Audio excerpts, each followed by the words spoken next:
अस्सलामुअलैकुम फ्रेंड्स, मैं हूं अहमद रज़ा और आप देख रहे हैं इंफॉर्मेशन टेक्नोलॉजी। इसमें आज हमने कोर्स स्टार्ट किया है CS408। इसका हमारे पास लेक्चर नंबर 1 है और मैं बाकी भी CS की बहुत सारी बुक्स के शॉर्ट लेक्चर्स बनाता रहता हूं। तो अगर आपको ये लेक्चर चाहिए तो जल्दी से जल्दी मेरे चैनल को सब्सक्राइब कीजिए ताकि आपको मेरे चैनल से ये लेक्चर जल्दी से जल्दी मिल सकें।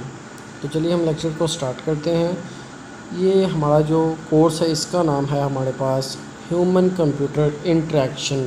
इसमें हमारे पास ह्यूमन और कंप्यूटर का इंटरेक्शन करवाया जाएगा। इंटरेक्शन मतलब होता है दो चीज़ों का आपस में मिलाप होना, मिल जाना। और हम यहाँ पे ये देखेंगे कि एक कंप्यूटर जो है वो ह्यूमन के साथ किस तरह से इंटरेक्शन करता है, किस तरह से बोलचाल होती है, किस तरह से इनका रब्ता होता है और कब से ये स्टार्ट है। तो सबसे पहले हमारे पास जो कंटेंट्स ऑफ दिस लेक्चर है वो हमारे पास हैं रिडल्स ऑफ इंफॉर्मेशन एज, और दूसरा हम पढ़ेंगे रोल ऑफ HCI यानी कि ह्यूमन कंप्यूटर इंटरेक्शन। तो सबसे पहले हम पढ़ेंगे इंफॉर्मेशन एज के बारे में कि क्या होती है। तो इंफॉर्मेशन एज जैसे अब हर एक इंसान की एक डेट ऑफ बर्थ होती है, तो उसके हिसाब से देखा जाता है कि उसकी एज क्या है। इस तरह से इंफॉर्मेशन की भी एज देखी जाती है कि ये कब से एडवांसमेंट आई और किस तरह से इंफॉर्मेशन जो है वो इतनी ज़्यादा एडवांस होती गई कि आज पूरी दुनिया में ये हम सब का एक अहम हिस्सा बन गई है। तो हम इसके बारे में थोड़ा डिटेल में पढ़ेंगे। The information age is the idea that access to and the control of information is defining characteristics of this current era in human civilisation.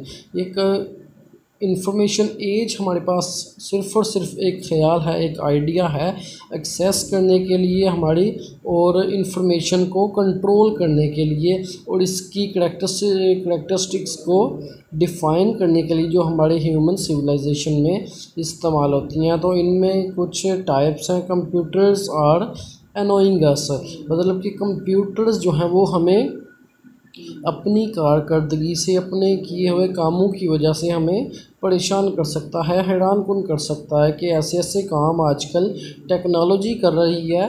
Computers की मदद से आज हम ऐसे ऐसे काम कर सकते हैं कि एक इंसानी दिमाग उसे सोच ही नहीं सकता है। उसके बाद दे आर इन्फ्यूरिएट अस, ये हमें भड़का भी सकते हैं। They even kill a few of us, जी बिल्कुल, ये हमें मार भी सकते हैं। इसकी एक एग्जांपल हम आगे देखेंगे।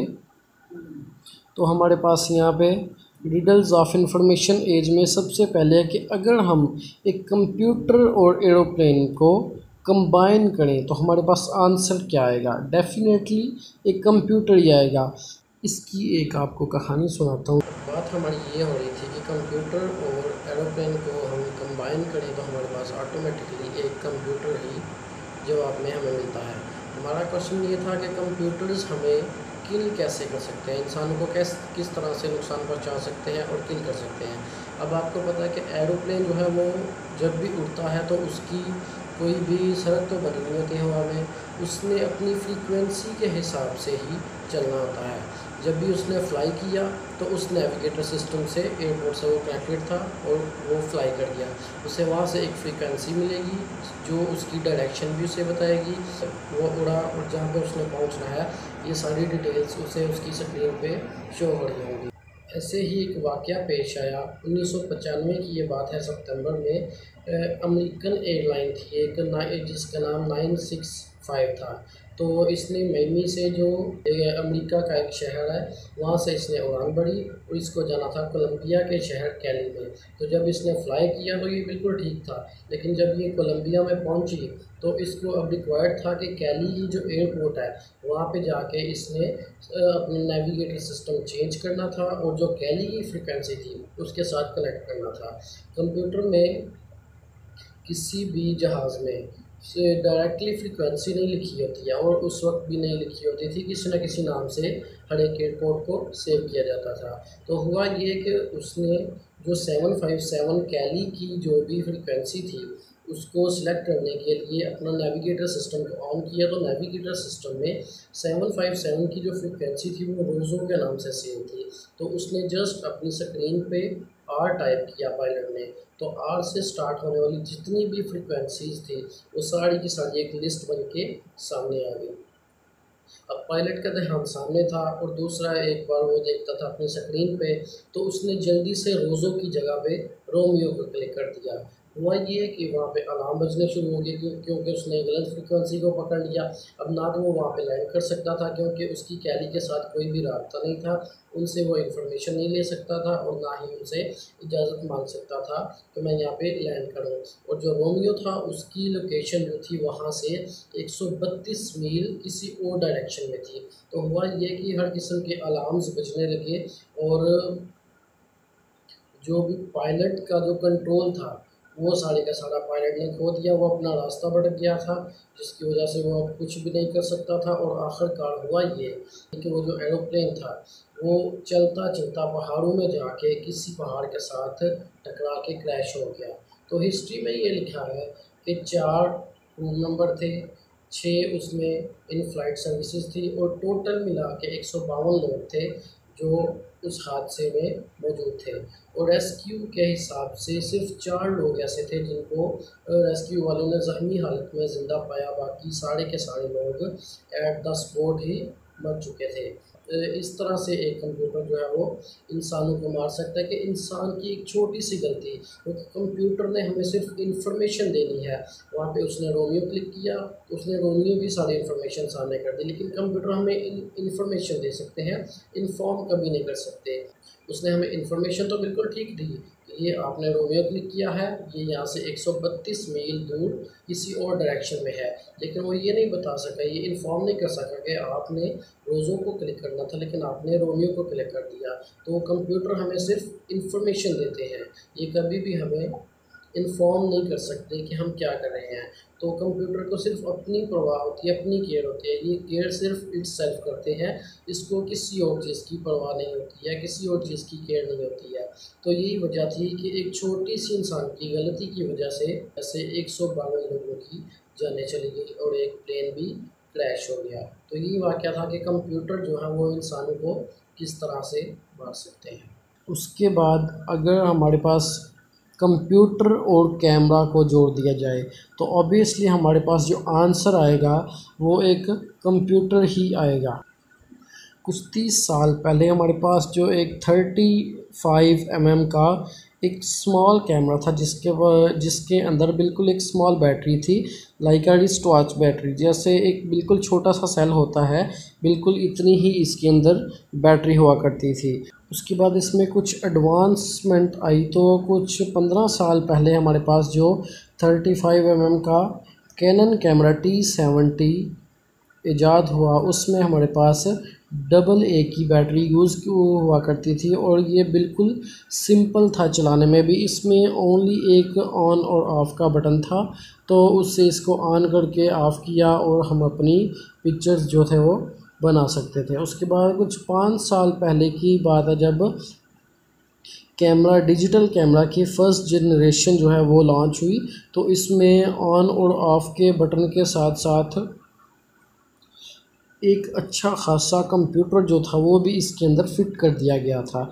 और इसमें एक और हमें एट्रीब्यूट यहाँ पे ये मिला कि अगर हम इसको ऑफ़ नहीं करते तो ये ऑटोमेटिकली 1 मिनट के बाद ऑफ़ हो जाता था।